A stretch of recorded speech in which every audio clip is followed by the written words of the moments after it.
Hey guys, what's up? Welcome to the channel. Today we will discuss expansion of business prospects and strategies. सबसे पहले हम इस chapter में देखेंगे इसका introduction, need of growth, corporate strategy, types of corporate level strategies, diversification strategy, international strategy, retrenchment strategy, combination strategy, crisis in business growth and that's all. सबसे पहले हम देखते हैं इसका इंट्रोडक्शन. जो ग्रोथ है वो एक नेचुरल प्रोसेस है. बिजनेस फर्म्स जो हैं वो वैसे ही ग्रो होती हैं जैसे कि एक ह्यूमन बीइंग ग्रो होता है. बिजनेस फर्म जो है उन्हें हम ग्रोइंग कह सकते हैं जब उनकी सेल टर्नओवर बढ़ जाती है, जब उनकी एसेट्स बढ़ जाती हैं, उनका वॉल्यूम ऑफ आउटपुट बढ़ जाता है. इनमें जब परमानेंट इंक्रीज़ होता है तब हम कह सकते हैं कि बिज़नेस जो है वो ग्रो हो रहा है. जो बहुत सारे बिजनेस हैं वो इनिशियली बहुत छोटे होते हैं लेकिन वो कंटिन्यूस ग्रोथ की वजह से वो काफ़ी बड़े हो जाते हैं. अब हम जानते हैं कि हमें ग्रोथ की ज़रूरत क्यों है, नीड ऑफ ग्रोथ क्या है. सबसे पहले हमें ग्रोथ चाहिए सर्वाइवल के लिए, इकोनॉमीज ऑफ लार्ज स्केल के लिए, मार्केट फैक्टर्स के लिए, कैपेबल मैनेजमेंट के लिए, modern technology, self sufficiency, prestige and power, इन सब के लिए हमें ग्रोथ चाहिए होती है. सर्वाइवल के लिए देखते हैं. In present year of competition एक फर्म को ग्रो करना ही पड़ता है और ताकि उसको एक कॉम्पिटिटिव स्ट्रेंथ गेन कर सके वो, और वो सर्वाइव कर सके इस कॉम्पिटिटिव वर्ल्ड में. Next is economies of large scale production results in several economies to a business firm. ये जो इकोनॉमीज होते हैं ये स्मॉल बिजनेस को मोटिवेट करती हैं ताकि वो ग्रो करें. नेक्स्ट है मार्केट फैक्टर्स जैसे कि डिमांड बढ़ जाना गुड्स और सर्विसेज की, ये भी बिजनेस को मोटिवेट करते हैं ताकि वो ग्रो करें. कैपेबल मैनेजमेंट जो है, टेक केयरफुली कैलकुलेटेड रिस्क, मतलब कैलकुलेटेड रिस्क लेना और make growth in the size of the company. Calculated risk लेके हम प्रॉफिट अर्न कर सकते हैं जिससे हमारी कंपनी की ग्रोथ होती है. Modern technology, business firm also grow in order to take the benefits of modern technology. एक बिजनेस है अगर उससे अपने नेक्स्ट लेवल पे जाना है और अगर वो टेक्नोलॉजी यूज़ करता है तो वो डेफिनेटली ग्रो करेगा. Next is prestige and power. Business firm में grow for commanding power and respect. इसके लिए भी हो सकता है वो ग्रो करें ताकि लोग उनकी रिस्पेक्ट करें, उनकी कंपनी का नाम हो. Next is self sufficiency. Some business firm grow to become independent और self sufficient in terms of marketing of raw materials. मतलब कुछ कंपनीज ऐसी होती हैं जो सेल्फ सफिशिएंट बनना चाहती हैं ताकि उन्हें किसी और पर डिपेंड ना रहना पड़े. Even in terms of raw material तो वो अपने आप को इतना बड़ा कर लेना चाहती हैं ताकि वो सेल्फ सफिशिएंट हो पाएँ. अब हम जानेंगे कुछ कॉर्पोरेट स्ट्रैटेजीज़ के बारे में. सबसे पहले हम जानते हैं कॉर्पोरेट स्ट्रैटेजी क्या होती हैं. जो कॉर्पोरेट स्ट्रैटेजीज़ होती हैं वो एक डायरेक्शन देती हैं ऑर्गेनाइजेशन को फ्यूचर के लिए. मतलब फ्यूचर में एक बिज़नेस कैसे ग्रो करेगा, क्या उनकी नेक्स्ट स्ट्रैटेजीज़ हैं, वो सब कॉर्पोरेट स्ट्रैटेजीज़ के अंडर आता है.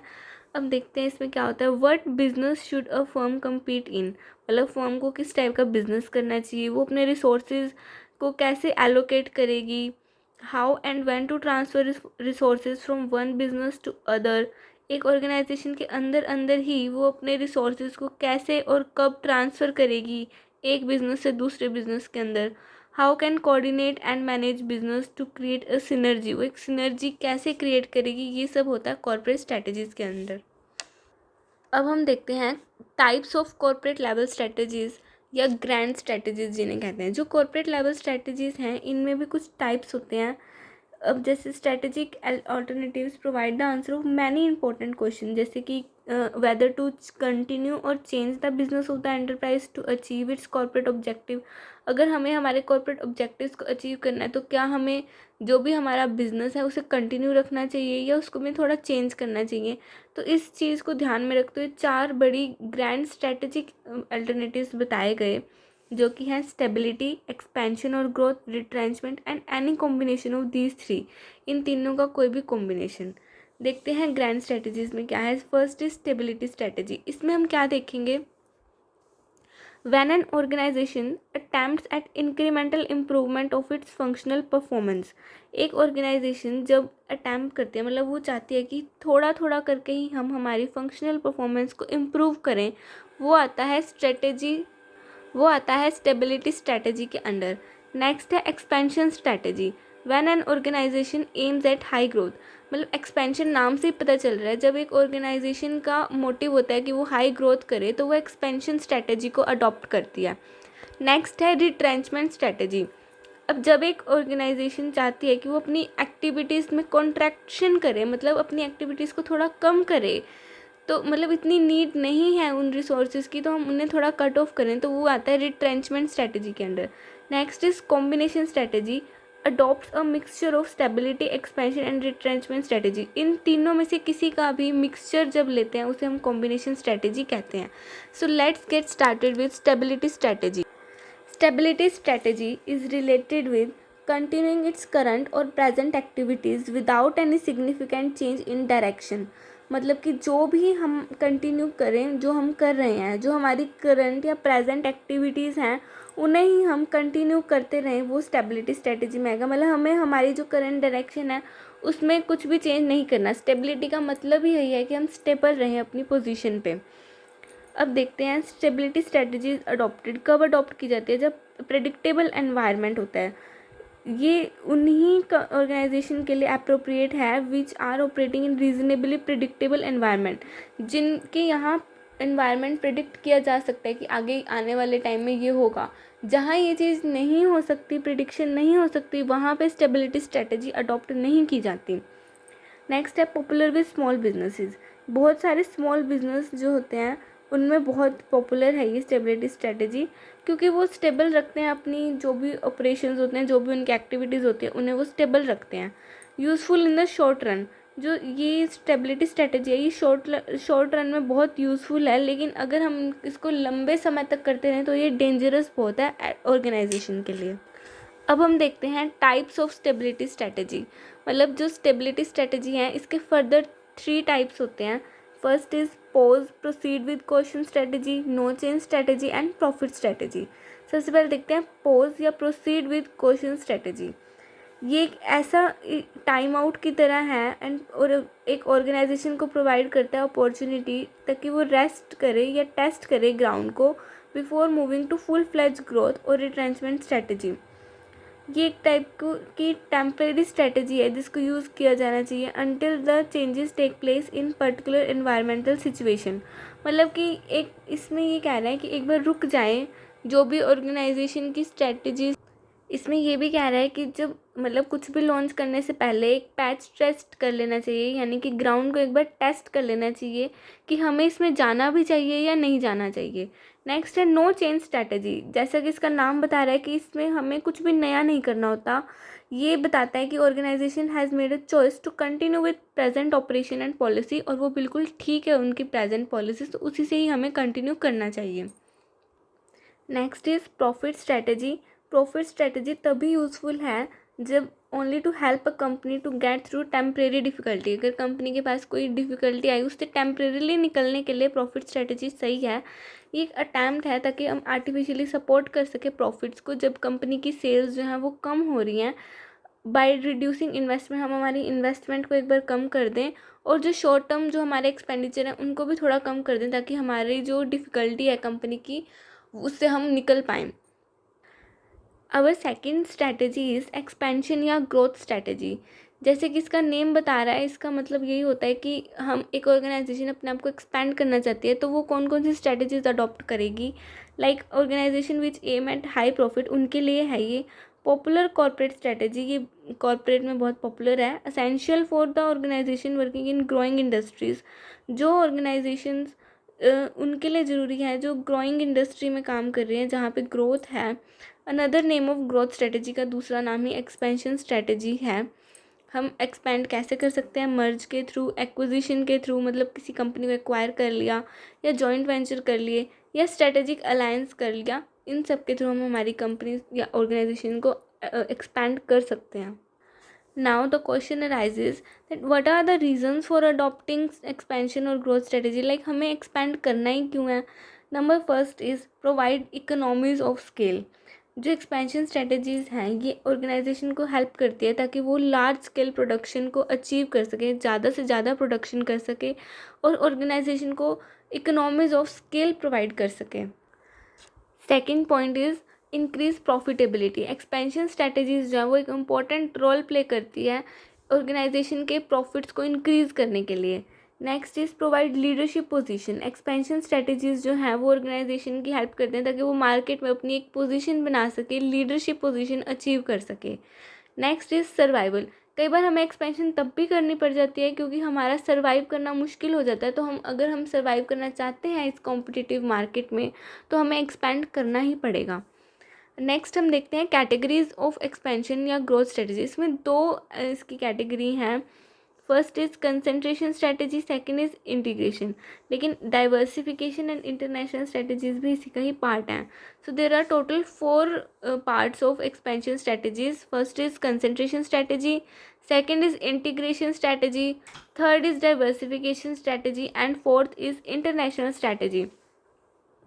Number 1 is concentration strategy.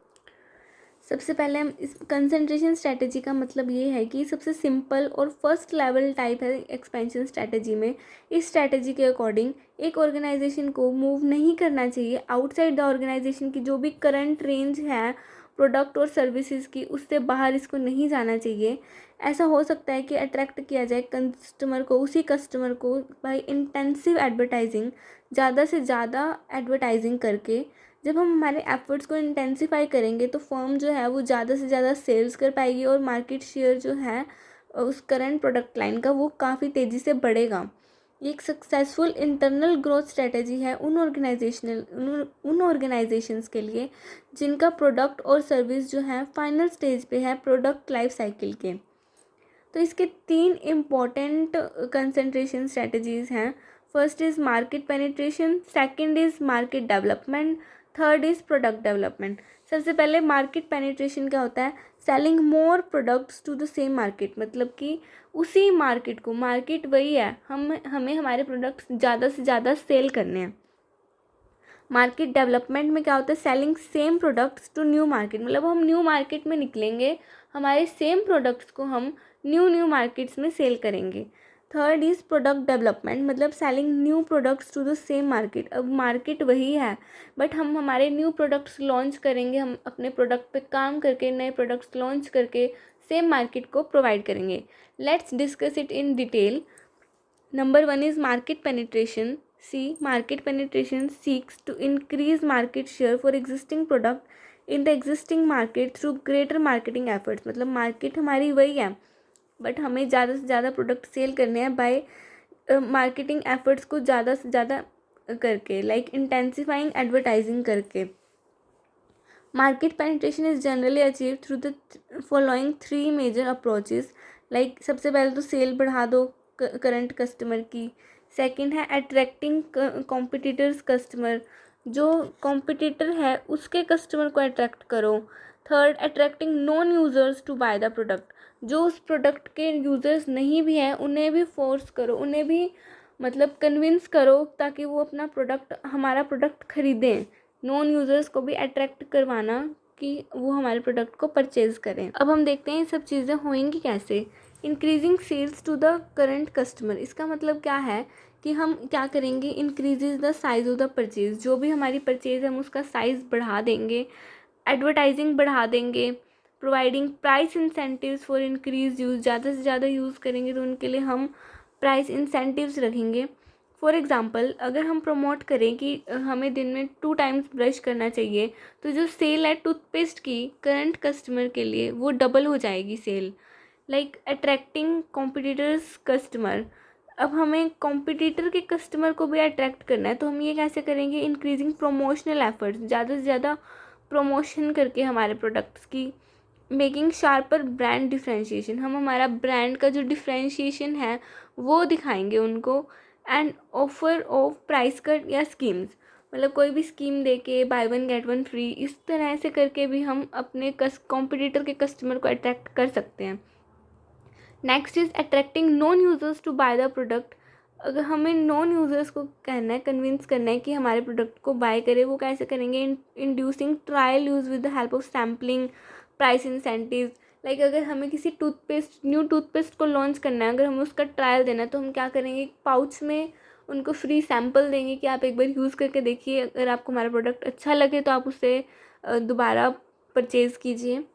Advertising new uses of the product, एक प्रोडक्ट के नए नए यूजेस बता के भी हम हमारे नो यूजर्स को अट्रैक्ट कर सकते हैं कि आप ये प्रोडक्ट खरीदिए। जो मार्केट पेनिट्रेशन का सेकंड पार्ट था, मार्केट डेवलपमेंट, वो देखते हैं हम। मार्केट डेवलपमेंट का मतलब क्या है कि हम मार्केट शेयर को बढ़ा दें बाय सेलिंग, जो भी हमारे प्रेजेंट प्रोडक्ट्स हैं उनको हम न्यू मार्केट में ले जाएं। ये कैसे होगा? Bye entering new geographic market, bye entering new market segment. या तो हम न्यू जियोग्राफिक मार्केट में जाएं या फिर हम मार्केट नए नए मार्केट सेगमेंट्स में भी जा सकते हैं।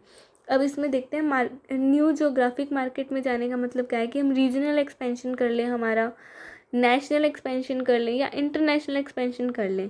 जैसे कि इन द बिगनिंग निरमा जो था वो लिमिटेड था लोकल मार्केट में, लेकिन वो लेटर एक्सपैंड हो गया रीजनल मार्केट में और फिर वो एक्सपैंड हो गया नेशनल मार्केट में, मतलब वो हर स्टेट में बिकने लग गया Nirma.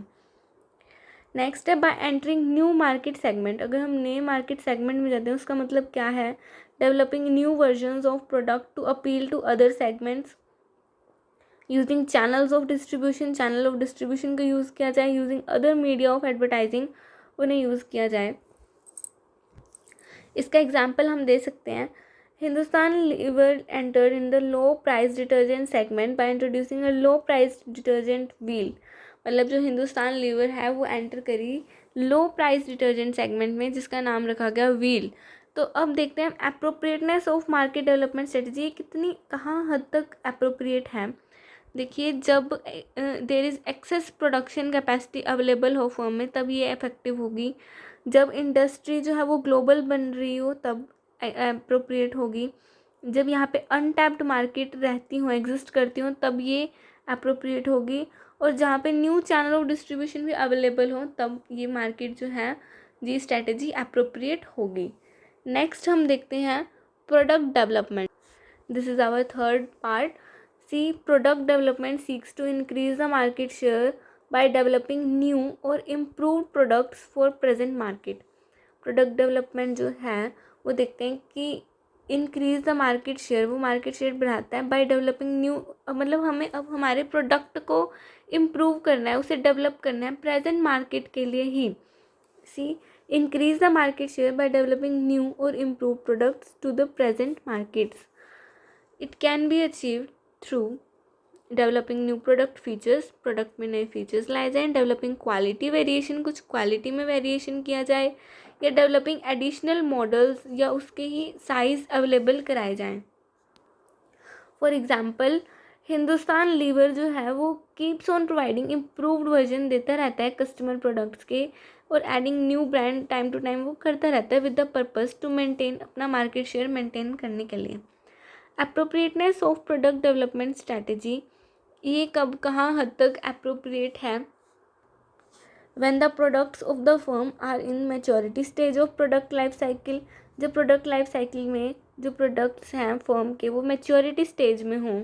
When rapid technological development जो है वो टेक प्लेस कर रही हो। When the firm is operating in high growth industry में काम कर रही हो। When competitors are bringing improved quality products, जब हमारे कॉम्पिटिटर ला रहे हो तो हमारा भी फ़र्ज़ बनता है कि हम भी हमारे प्रोडक्ट की क्वालिटी को डेवलप करें, उसमें इम्प्रूवमेंट करें ताकि वो कंपटीशन को फेस कर सकें। When R&D of the firm is also strong, तभी हम प्रोडक्ट डेवलपमेंट कर सकते हैं। सो हमारी नेक्स्ट स्ट्रैटेजी है इंटीग्रेशन स्ट्रैटेजी। इंटीग्रेशन मतलब होता है combining the activities related to the present activity of the firm. जो भी फर्म की प्रेजेंट एक्टिविटी हैं उनको कंबाइन करना। ऐसा combination may be done on the basis of value chain के बेसिस पे ही किया जाना चाहिए। A company has to perform a number of related activities to convert input to output. मतलब अगर हमें इनपुट से आउटपुट में कन्वर्ट करना है प्रोडक्ट को, तो बहुत सारी एक्टिविटीज़ परफॉर्म करनी। इन एक्टिविटीज़ में क्या होता है? Procurement of raw material, production of finished goods, marketing and distribution of finished goods to the ultimate consumers. An organization adopts integration strategy may use forward और backward integration in the industry value chain। मतलब वो forward integration भी कर सकती है या backward integration भी कर सकती है। तो बेसिकली इंटीग्रेशन जो है वो दो टाइप का होता है, horizontal integration and vertical integration. हम इसका यहाँ से भी थोड़ा आइडिया ले सकते हैं that what is integration strategy. Strategy of horizontal integration में क्या है? When an organization takes up same type of product at the same level of production, मतलब कि जब एक ऑर्गेनाइजेशन सेम टाइप के प्रोडक्ट को सेम लेवल ऑफ प्रोडक्शन तक लेके जाते हैं तो वो हॉरिजॉन्टल इंटीग्रेशन होता है। लेकिन वर्टिकल इंटीग्रेशन क्या होता है? जब एक organization start making new product that serve its own need, जब एक ऑर्गेनाइजेशन ऐसे प्रोडक्ट्स बनाना स्टार्ट करते हैं जो उसी की ही नीड को फुलफ़िल करते हैं। जैसे कि इसके दो टाइप्स हैं, backward integration and forward integration. Like retreating to the source of raw material, ये हो गया बैकवर्ड इंटीग्रेशन। मतलब जहाँ पे आज वो है, मान लो यहाँ पे एक फर्म बनाते हैं तो उसका जो फर्स्ट स्टेप था इनपुट का, लाइक रॉ मटेरियल लाना, वो उसने खुद कर लिया, मतलब वो हो गया हमारा बैकवर्ड इंटीग्रेशन। और फॉरवर्ड इंटीग्रेशन क्या है कि हम हमारे नियरर कस्टमर को भी move the organization ahead, taking to nearer to the ultimate customer, जो अल्टीमेट कस्टमर है उसके भी हम पास ले गए, मतलब ये हमारा आउटपुट था यहाँ लेके, तो ये फॉरवर्ड इंटीग्रेशन होगा। सबसे पहले हम जानते हैं what is horizontal integration. Let's study it in detail. Horizontal integration is a strategy which is seeking ownership और increased control over a firm's competitor. एक फर्म के कॉम्पिटिटर में इंक्रीज्ड कंट्रोल बनाना या अपनी ऑनरशिप सीख करना, ये हॉरिजॉन्टल इंटीग्रेशन में आता है। दिस स्ट्रैटेजी जनरली इन्वॉल्व, इसमें क्या होता है, मतलब हमने ओनरशिप करनी है जो भी हमारे कॉम्पिटिटर हैं उनमें, तो हम कैसे कर सकते हैं, या तो एक्विजिशन कर ले, या हम मर्ज कर सकते हैं, या टेकिंग ओवर वन और more similar firms operating eight the same stage of the industry value chain, उन्हें हम टेक ओवर कर सकते हैं। हॉरिजॉन्टल इंटीग्रेशन सीकिंग ऑनरशिप और कंट्रोल ओवर फर्म के कॉम्पिटिटर को ऑन करना या उन्हें कंट्रोल करना। इसमें क्या हो सकता है, एक्विजिशन, मर्जर या take over of similar firms का टेक ओवर होता है। अब इसके एडवांटेजेस क्या होंगी? Provides effective transfer of resources and capabilities, जो भी दूसरी फर्म की, हमारी कॉम्पिटिटिव फर्म की जो भी इफेक्टिव रिसोर्सेज हैं वो हमारे पास आ जाएंगे। एलिमिनेट्स, या तो कंपटीशन कम हो जाएगा या बिल्कुल ख़त्म ही हो जाएगा, और हमें न्यू मार्केट मिलेगी जिससे इकोनॉमीज ऑफ स्केल होगा, बिजनेस ग्रो करेगा एंड इकोनॉमी बूस्ट होगी। इससे एग्जांपल ले सकते हैं हम टाटा स्टील, एक गुड एग्जांपल है हॉरिजॉन्टल इंटीग्रेशन का। अब इसकी हम स्ट्रेटजी की अप्रोप्रिएटनेस देखते हैं। Number 1 is growing industry. Horizontal integration is an appropriate strategy when an organization is competing in a growing industry. जब एक ऑर्गेनाइजेशन ग्रोइंग इंडस्ट्री में कम्पीट कर रही होती है तब हमें हॉरिजॉन्टल इंटीग्रेशन यूज़ करना पड़ता है। जब एक ऑर्गेनाइजेशन जो है इकोनॉमीज ऑफ स्केल अचीव करना चाहती है तब भी ये स्ट्रेटजी अप्रोप्रिएट है। And organization has both the resources such as capital and human needed to successfully manage an expanded organization, तब भी ये स्ट्रेटजी अप्रोप्रिएट है। अब हम देखते हैं what is vertical integration. Vertical integration is a strategy which involves gaining ownership और increased control over its supplier या डिस्ट्रीब्यूटर पे, मतलब जहाँ से सामान आ रहा है या जहाँ से आगे जाएगा उन पे अपना कंट्रोल बनाना, वो होता है vertical integration. See gaining control over its supplier या gaining control over its supplier या डिस्ट्रीब्यूटर, किसी पे भी अपना कंट्रोल बनाना, उसे हम वर्टिकल इंटीग्रेशन कहेंगे। वर्टिकल इंटीग्रेशन अगेन दो टाइप के होते हैं, बैकवर्ड इंटीग्रेशन या फॉरवर्ड इंटीग्रेशन। बैकवर्ड इंटीग्रेशन देखते हैं, इन्वॉल्व्स गेनिंग ऑनरशिप या इंक्रीज कंट्रोल ऑन ऑर्गेनाइजेशन के सप्लायर पे अगर हम अपना कंट्रोल बना लेते हैं तो वो हमारा बैकवर्ड इंटीग्रेशन कहलाता है। For example, a firm may take over the business of supplier who is manufactures raw material, component parts and other inputs. मतलब कि देखिए, ये है हमारी फर्म, ये है सप्लायर्स, ये है हमारे डिस्ट्रीब्यूटर्स। तो बैकवर्ड इंटीग्रेशन क्या होगा, जब हम अपना कंट्रोल बना लेंगे सप्लायर पे, मतलब हम यहाँ से यहाँ पे जा रहे हैं, तो ये एक टाइप से बैकवर्ड इंटीग्रेशन है। जो सप्लायर है वो हमें रॉ मटेरियल, कंपोनेंट पार्ट्स और अदर इनपुट्स देते हैं। तो एक फर्म अगर अपने सप्लायर्स पे अपना कंट्रोल बना लेते हैं तो ये एक टाइप से बैकवर्ड जा रही है, तो ये बैकवर्ड इंटीग्रेशन कहलाता है। Example, Brooke Bond's acquisition of tea plantation is an example of backward integration. मतलब ब्रुक बॉन्ड एक कंपनी है जो जिसने एक्वायर कर रखे हैं टी प्लांटेशंस को, तो ये एक एग्जांपल होगा बैकवर्ड इंटीग्रेशन का, मतलब उन्होंने अपने सप्लायर्स पे यानी जहाँ से उनका रॉ मटेरियल आ रहा है वहाँ पे अपना कंट्रोल बना रखा है। So this is an example of backward integration. अब इस स्ट्रैटेजी की अप्रोप्रिएटनेस क्या है वो देखते हैं। ये स्ट्रैटेजी हमें कब अडॉप्ट करनी चाहिए, जब हमारे जो प्रेजेंट सप्लायर्स हैं उनमें कोई कमी हो, वो रिलायबल नहीं है, वो फर्म की नीड को कंप्लीट नहीं कर पा रहे, या बहुत कॉस्टली हैं, या काफ़ी हाई प्रॉफिट मार्जिन रख रहे हैं, तो हम इस स्ट्रैटेजी को अडॉप्ट कर सकते हैं। इस स्ट्रैटेजी को हम तब भी अडॉप्ट कर सकते हैं जब जो ऑर्गेनाइजेशन है वो एक ग्रोइंग इंडस्ट्री में ग्रो कर रही है, जहाँ पे फ्यू सप्लायर्स हैं, तब हम ये बैकवर्ड इंटीग्रेशन स्ट्रैटेजी को अडॉप्ट कर सकते हैं।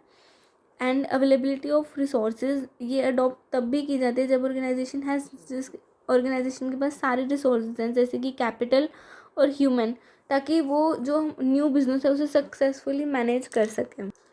अब हम देखते हैं फॉरवर्ड इंटीग्रेशन। फॉरवर्ड इंटीग्रेशन एक ऐसी स्ट्रेटेजी है जो विच इन्वॉल्व्स गेनिंग ऑनरशिप और इंक्रीज कंट्रोल ओवर डिस्ट्रीब्यूटर और रिटेलर।